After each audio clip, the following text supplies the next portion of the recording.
Hi, everybody. Welcome back to the GallowgateShots YouTube and podcast channel. We are back with another match preview. They are coming thick and fast as we roll up to the Christmas period. This one is going to be looking towards the home fixture against Fulham. I'm Scott. I'm your host for this one. And this week, I'm joined by Daryl and Andy. Daryl, mate, have we got over last night yet? Do you know what, mate? Yes, I have. And by the way, welcome back, because I know you've been out for a few weeks or a little bit of time anyway, and it's good to see you back with us. But yeah, absolutely. After last night, yes, it's disappointing that we've crashed out completely. But for me, and I've taken the stick from you all in the group chat, it's always been last 16 or bust for me. And you know what it is? Let's use this time to recoup. Not that we've got a lot of time before Christmas to do that, but let's take advantage of it and make sure we can surge for a top four finish at the end of the season. Yeah, we'll need to be top four now as well, because both ourselves and Man U haven't done the best. Although I think results in the Europa League can help. So let's hope Brighton can do something in that, or even West Ham, because we like both of those teams. Andy, mate, how are you? I'm good, mate. Thank you. Very glad to have you back, I have to say. I've been dodging hosting for a while, so it's good to have you permanently back. But I'm all right. I'm sad, but, we move. We move on. It's an experience, if anything else. Yeah. Obviously, for those who were totally unaware, and why would you be, considering what you're watching, we're recording this the night after the Champions League game against AC Milan. But this is the match preview for Fulham. Before we get into that, here's a little message from our sponsor. The GallowgateShots match preview is brought to you by Magpin. Magpin are the go-to site for high-quality, unofficial enamel pin badges of Newcastle United players, legends and retro kits. For more information, visit their website at magpinbadges.bigcartel.com. Yeah, so as I mentioned, this is the preview for the Fulham game. It is a home fixture, Saturday, the 16th of December. It's getting so close to Christmas. You've opened almost half of your doors, or probably half of your doors on your advent calendar by then. Probably already have done. But it's a 3 p.m. kickoff, which we seem to be getting a lot of on a Saturday, which means it's not on UK TV. So go and watch a non-league side or whatever they say that you're supposed to do when the game's on there. But Fulham, Daryl, currently sitting in 10th place. They had a bit of a rocky start this season, but they seem to have got a bit of form of late. They're in 10th place, like I said, on 21 points, 6 wins, 3 draws, and 7 defeats. They are on a nice even 0 goal difference, and a lot of that had to do with their last 2 games, where they've won 5-0 in each. Given the fact they've hit a bit of form and the form that we're in, are we a little bit concerned about this one? Is it going to be another touchy one, or do you think home crowds are something that we can kind of take for granted that it's going to be a harder game for them than us? Yeah, I mean, they did win those last 2 games 5-0, and they've been scoring for fun in effect, but as a result, and not necessarily. Well, I suppose against Forest, you could see that sort of result happening. Yeah. Given the situation that they're in. But again, the result against West Ham came as a complete surprise to me last weekend. But, they were both home results as well. So they're travelling away from home. I don't think their form's been that great, just off the top of my head. So it'll be interesting to see how they come up to us at St James's on Saturday. And again, it's going to be down to how we're reacting to the defeat against AC Milan. Are we going to be sulking on the pitch, or is it going to be a case of, well, that's over and done with. We've now got a point to prove. We're now going to have to, roll the sleeves up, dust ourselves off, as a previous manager used to say. But again, there's a home game support, get behind the lads, and then we'll just be ready to go and just cheer them over the line. I think far from the prediction we might have made last season in this game, I think it might be a bit of a closer game just because of the momentum that Fulham have with the results that they've had in the last few games. Yeah, absolutely. And momentum is key when you come to these type of games, especially when they come so thick and fast like they do during this period, Andy. Fulham, they play, looks like a 4-2-3-1 a lot of the time, which kind of suits us a little bit. They're not ones to sit back from what I've seen. They do like to attack, which I think we like that because it allows the space for us to, attack as well. there won't be as much breaking down needed, we would assume. No, I mean, Eddie Howe is stuck with the tried and tested formation despite everything sort of going a bit pear-shaped at the moment. They're scoring for fun, we're conceding for fun. So on the face of it, it's going to be quite a tricky one. But you're right, tactically, they've set up pretty much the same for the entire season. They've had a very set 11 with that front four. I think it's Willian, Iwobi, Jimenez recently, and then they put that Pereira as a number 10 as well. Back four set, the two holding midfielders are set. They're just a sort of nice, comfortable team. I mean, being 10th with a 0 goal difference is about as boring of a mid-table team as you can be, really, isn't it? But yeah, they've had some sort of on and off results. Lost to Villa, beat Wolves, lost to Liverpool, beat Forest, beat West Ham, obviously. But with all of those goals, they've scored 16 goals in the last 4 games. The top scorer's only got 4 goals, which is Willian and Jimenez, and I think Willian's just a penalty merchant. So that's usually the sign of a good team, a team that spreads the goals out. We obviously did that quite a lot ourselves last season. So tactically, you've got to imagine Howe's going to just do what he normally does. We know now that we can bring some players off the bench, despite Milan obviously being a bit of a heartbreaker. One of the positives was that we could make 3 subs and they were actually positive subs, not just bringing off random kids. So hopefully we can go into this game with a few more fresh legs, and we can do what we're best at, which is blowing teams away at home, outrunning them, out intensitying them. Is that a bit of a word? But yeah, we saw against Milan, even just for that first half with the crowd behind them, we can get ahead and do teams. It's just whether we can sustain that for 90 minutes. So hopefully we can. Yeah, and I think, Daryl, obviously we all know what the home crowd can do to this team. And I think it's, more than ever, I think these lads are going to need the fans behind them on Saturday, just to let them know, look, forgive and forget about what happened in the Champions League. And let's be honest, it's not like we had a bad account by any stretch of the imagination. We just got unlucky with the draws that we had and the teams that we were facing. But you'd expect the be a bounce back, not just from the players, but also from the people in the stadium on Saturday. Yeah, absolutely. And we said it in the preview for the Milan game how important that the support would be to the team, and it proved, as Andy said, in that first half that we got behind them, and they gave us a performance that was worthy of that as well. They really fed off the energy of the crowd, and again, you would call to arms again for Saturday that we need to be there, we need to be behind them, we need to give them that support to help get them through a difficult period of so many games that we've got coming up now. And I fully expect that we'll be able to do that, and we should do it as well. They deserve it. Like you say, we gave a great account of ourselves in the first Champions League campaign for 20 years. Again, unlucky with a couple of results, as you say, and it's just one of them things. And like I said at the very start, I am disappointed, but I'm not totally devastated, because I think we can all agree that this is just the start, and there are more of these times to come. Yep. Yeah. Well, we'll turn the focus back onto Fulham just for a short period more, Andy. Just want to touch on their injuries a little bit. Issa Diop is on that list.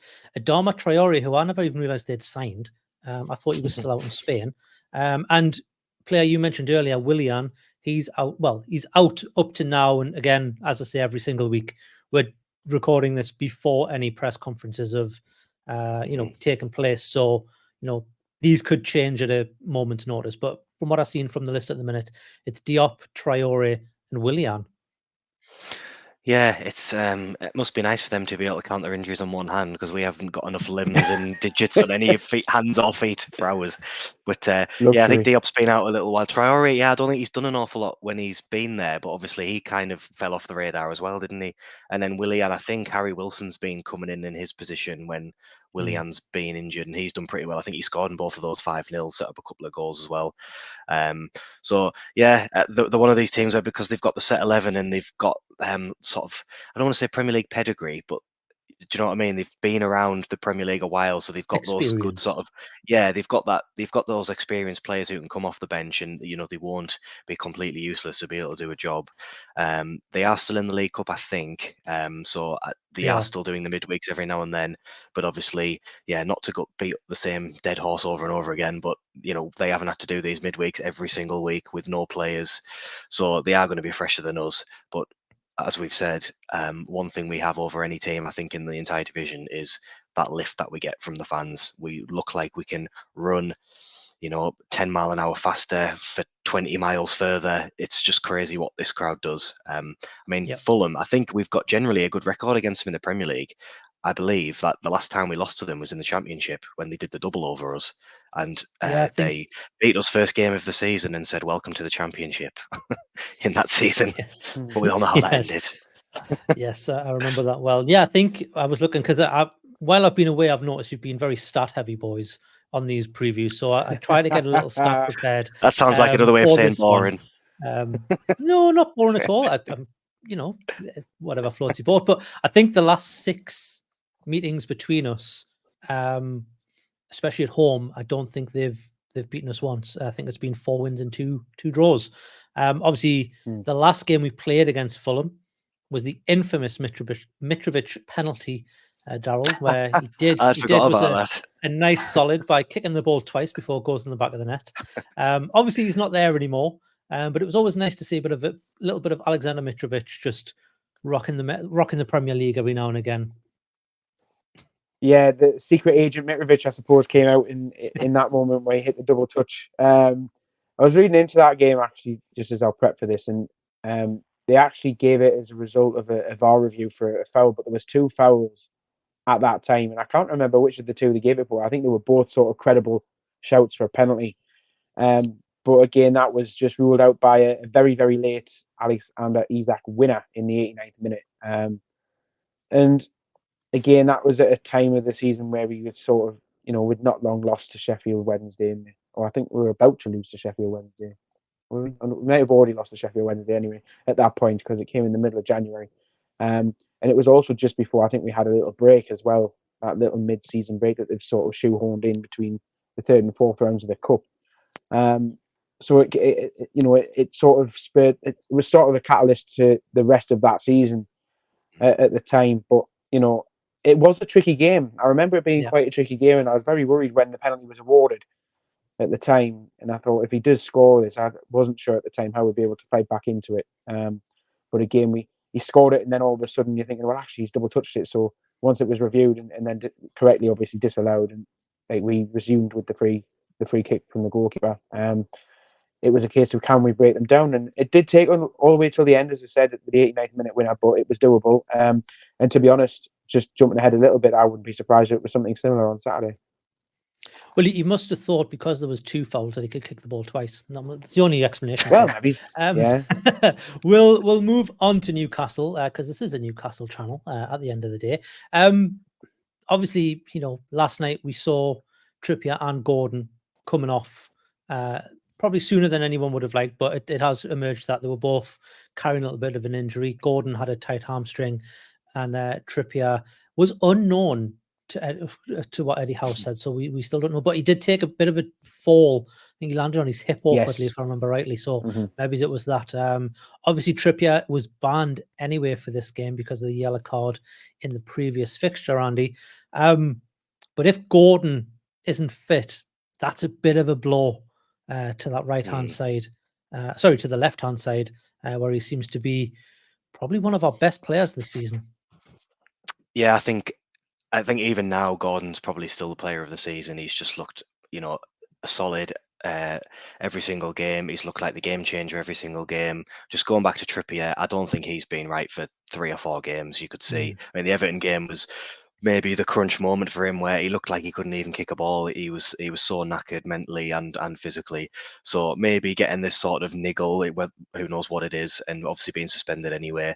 Maybe he can just have a week and chill out and get back to his best because he's obviously been such an iconic player for us. But yeah, Gordon, I mean, we've been saying for weeks, the sooner Harvey Barnes can get back into the team so Gordon can have a night's kip, the better, because the lad must be absolutely knackered.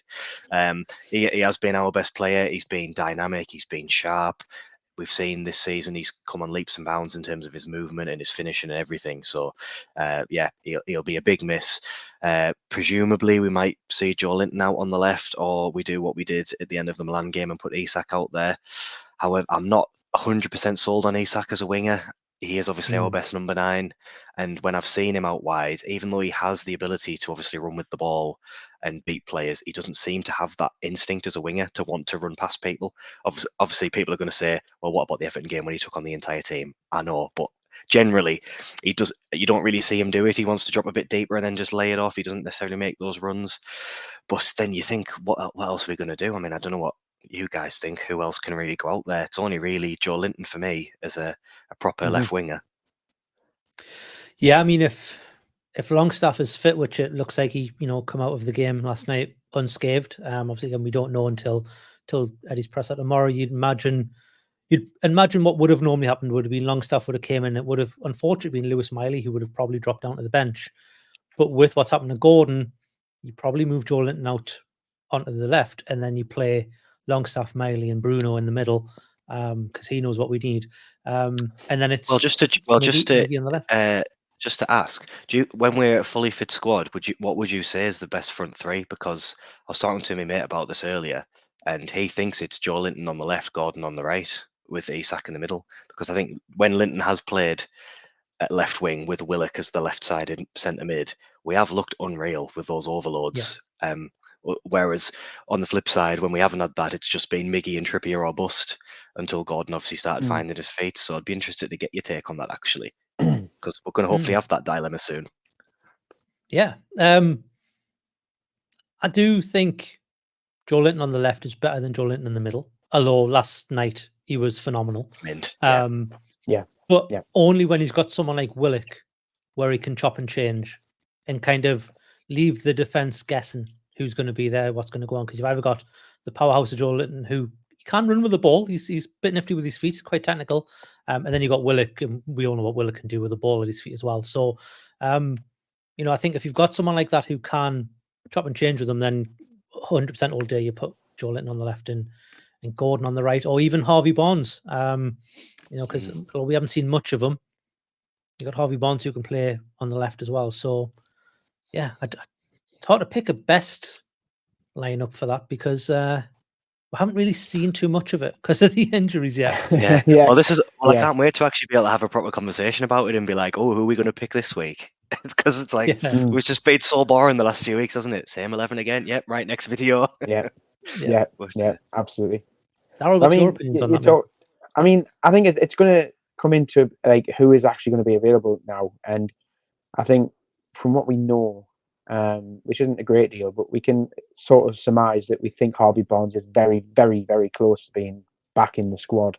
Sven Botman, it was reported at least at the start of last week that he'd returned to training, so whether or not he'll be nearly ready to make appearances in that matter. I know they're monitoring his situation very carefully at the club, and it's all about whether or not his knee flares up again, and then it'll be a case of, well, if it happens again, does he need surgery and all that? So that's another headache to worry about.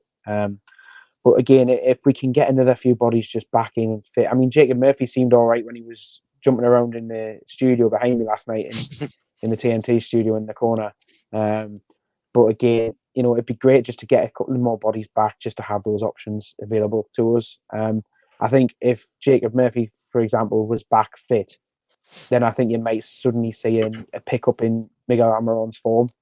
I think we can all agree he's sort of been suffering in the last few weeks now, and I think it's down to a lack of competition for his place, to be honest. Now, I know we've talked about switching Gordon over and whatnot and moving things around, but I think Miggy needs Murphy on his heels just to push him to be consistently better than what he has been in the last few weeks. Again, it doesn't fault his work ethic because he does put in a shift and does get himself around the pitch, but it's interesting because you mentioned there about Joe Linton and Gordon and who plays left wing and that. And I would be tempted if he's back in contention for the game on Saturday, maybe start Harvey Barnes and give him an hour before changing it up. Yeah, we'll see. I don't know if that's Eddie Howe's style to just bring someone straight back in. He kind of likes to give them time off the bench, bed them back into the side, and then get them up to fitness. We'll see what happens. Obviously, we need to take a little bit of a step back on the lineup as well because we know about the Kieran Trippier suspension / injury now. So what do you do there? Do you move Tino over to the left, which is his natural position? Over to the right, Although, if I'm being honest, he didn't look as good last night on the right than he did on the left. But I think that's maybe more about going up against Rafael Leao than anything else. And then do you play Dan Burn or do you play Hall in that right position? I think a lot of that depends on how knackered the two centre backs are, and if you need Dan Burn to cover for Shaw or Lascelles. Andy, mate, what would you do in the defensive lineup? I think the most likely thing we'll see will be how we ended the game against Milan with Burn, Shaw, Lascelles, Livramento. I don't know what it is about Lewis Hall, but Howe just obviously doesn't rate him, whether he just thinks he's not quite there tactically or fitness-wise. It's maybe another Anthony Gordon situation where we've signed this raw talent who we know is really, really good. He just needs that year of the ridiculously intense training that we know Howe puts them through. So maybe it is a good time to put Hall in there. But even with all the fatigue and the injuries we've had, Howe has been really, really reluctant to put him in. So I think it's unlikely. I think it'll probably be Burn left back, Livramento right back. And I agree with you, he didn't look quite as good on the right, but that's probably partly because he was being left with a 2v1 against Milan for like the whole last 20. Well, not even a 2v1 because we didn't have a keeper. It was like a 2v0. I think it will probably be that. But again, it's like you say, if he really wants to freshen it up, you get Hall and Barnes on the left-hand side, and suddenly that's two pairs of fresh legs. So we don't know, but but like I said before, it's nice to be able to start having these conversations about, right, this player can come in now, and we can rest players for cup games and everything like that. But probably the same, and probably the same in goal as well. Even though I didn't think Mr. Dubs had the best game. He is still our best fit keeper we've got. Probably we don't really know what Karius brings, to be honest, but we haven't seen enough of him. But it's likely he'll just start again, Dubravka. So it'll be pretty similar to what we saw at the end of the Milan game, I'd say. Yeah, it's he's come under a lot of stick, I think, Dubravka, and some of it's just, some of it's not. I think it goes a little bit too far at times, but what was he? I think it's 9 goals he's conceded in 3 games now. So Not his best he's run. either just not. He's again, as I think I've mentioned a couple of days ago in our group chat, he hasn't played football in over a year, really, because he didn't really play at Man U. I think he's had 1 game for them, and then pre-season he had a couple of halves with us. So it might just take him a few games to get his bearings back, but we really can't afford that, can we, Daryl?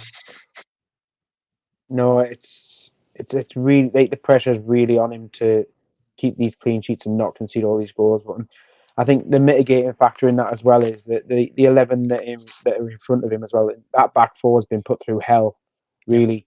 Having to play all those minutes without really being changed up so much. And I have to give credit to them for the effort they've been able to put in that time, because, I mean, it's just been relentless for them.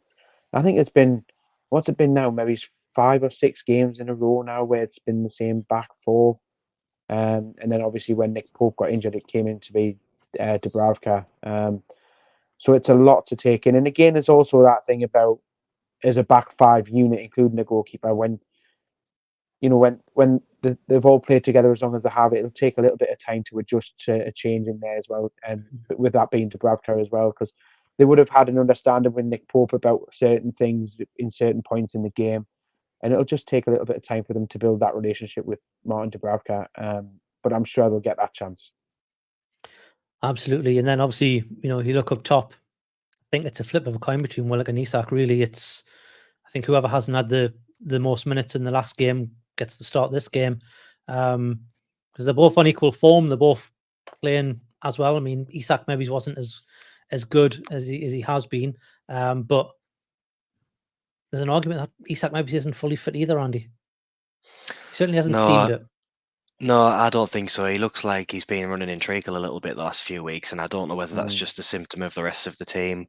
I think Isak, he's not as willing to drop deep and do the dirty work as Wilson is, and that's not a proper criticism. I think he's just a different sort of player. We know that from his attributes, his best attribute is running in behind, quick finishing, instinctive finishing. He's obviously pretty good in the air, but we know he can carry the ball really well. So I think he needs to probably do that a bit more, especially when we're under the cosh, dropping deep and trying to beat a man and win a foul in the same way Gordon does. I just think he's a different sort of type of dribbler. And yeah, he's had a couple of sloppy moments in front of goal. One that springs to mind straight away was against Everton. I think this was when I think this is maybe when it was 2-0. He got quite a nice chance where he did a really nice bit of play to beat the defender, and then it looked like he just had to sort of just curl it in on his instep, and he sort of tried to chip Pickford. So he's not looked his best 100%, and I think it's similar. If we're going to say about Trippier, he's just knackered. We need to give players like Isak and Almiron that same grace as well, because they're not doing great, but they're clearly knackered as well. And I think we have seen, certainly from what Wilson said in his podcast, that them two pushing each other and rotating with one another is actually perfect for the type of people they are, because they want that constant hunger to be better than the other person. So I think it's nice to have Wilson back. I think he did okay in the first half against Milan. He held it up pretty well. Obviously didn't get an awful lot to do. But then I think, he kind of just, maybe lack of sharpness, lost it a bit in the second half. And he doesn't really have that pace anymore. So, we'll see. Flip of a coin. It'll just be up to the sports science people and how Howe sees them in training. Personally, I'd always rather see a fully fit Isak as the number 9 now. But I like them both. I trust them both. And hopefully we're in a position now where, as the season goes on, we can flip them a little bit more. Absolutely. We'll move on to our predictions. Daryl, how would you like to start us off this week? Go on then, I suppose. I know that when the result against AC Milan was sticking in a lot of people's minds, and I think we are in a tough position really when we think about it all. And it is going to be a huge slog for the lads to go at it again and be able to grind out another result. But I think we do. I think we will. And I'm going to go for a 2-1 win. Ooh. And we'll see. Maybe another goal from Joe Linton. And I'm going to say Isak to get on the score sheet as well, because he likes to score against them. That was an American reality TV suspenseful pause there, Daryl, I must say. Going to cut to everyone and then go to a commercial break. Andy, mate, what's your predictions for this one? Well, you can find out my prediction on the next episode. Continue watching. Right. Well, because they've scored so many and we've conceded so many, you've got to think this is a both teams to score type situation. Maybe this will just be one of these iconic Premier League games where we win 4-3. I don't know. I just feel like we need to get the winning feeling back. And I think it's going to be one of those games where it will be ridiculous, but we'll find a way of doing it. I think we will be a bit better this game, and I think the home crowd, even though we've obviously lost now to Milan at home, I don't think that veneer of St James's Park's gone. I think we're still going to be brilliant at home, and my cousin's coming over from America to watch us, so we better win, because that's a long way to come. Got a ticket? Don't let anyone know he's got a ticket from America. Well, I'm sure it was all through proper means. Anyway, I'm actually allowed to assign my ticket to people with membership numbers, actually. Yes. Anyway, I think we will win this 3-2. I'm going to say this is going to be a belting game. 3. Well, I need 3 goal scorers, don't I? Could have a hat-trick. Could just have a hat-trick, couldn't I? Tell you what, Big Dan Burns back in the side. We'll have him. He can have a goal, and then we will say Almiron to silence some haters, even though I think he has deserved some of the stick. And we'll say Wilson to score a pen to win it. And he's only going to kick it once. And it's going to be 0-0. Well, when you said 4-3, that was a scoreline I had in my head. I think there's going to be a fair amount of goals in this one. I think, Fulham are scoring for fun at the moment. I think they scored 3 against Liverpool, even though they got beat. They've beat Forest and West Ham 5-0. I think, I think there's goals for both teams to have, and I think we're due a bit of a goal fest as well. We're used to blowing teams away, and it hasn't really happened that much of late. So I'm going to go 4-3 Newcastle. So I'm going to pick 4 goal scorers. I'm going to go for an Isak brace. And Joe Linton, and I think Bruno is well overdue a goal. So I think Bruno's going to get the 4th. Well, he should have scored against Milan. How ridiculous was that save? You should have done. Oh, I know. Ridiculous. I shouldn't bring it up. No, this is not a reaction to the Milan game. No, but I'll go 4-3. And I think if he's playing Lewis Miley, he'll get another couple of little cheeky assists. because he's done so well Mm. as of late. Boys, we'll wrap this one up. We are approaching the half-hour mark. Thank you, everybody, for your time in listening to this one. If you've liked this sort of thing, just scroll down from this video, hit the little thumbs up button. If you want to subscribe, hit the subscribe button. And when you do that, a little bell appears next to that subscribe button. And if you press that button, you'll be notified when we post new content on this channel. If you want to go one step further, we do have a membership program. It's $2.99 a month. That gets you early access to videos. It also gets you access to the Telegram group and the Discord server, and also some exclusive content only available to members on the channel as well. And if you listen on the audio, either on Spotify or iTunes or whatever you're listening to consume your podcast with, all we ask is for a 5-star rating, and that just helps us get up the charts and get into the eyes and ears of other Newcastle and possibly even some Fulham fans as well. Tell you what, Scott, you're such a pro. It's so good to have you back. No slang on Daryl or Matty, but on that note, we will leave it there. Thanks, Andy. Thanks, Daryl. And thanks for watching. We'll see you in the next one. Pleasure. Ta-da. See you later. Bye-bye.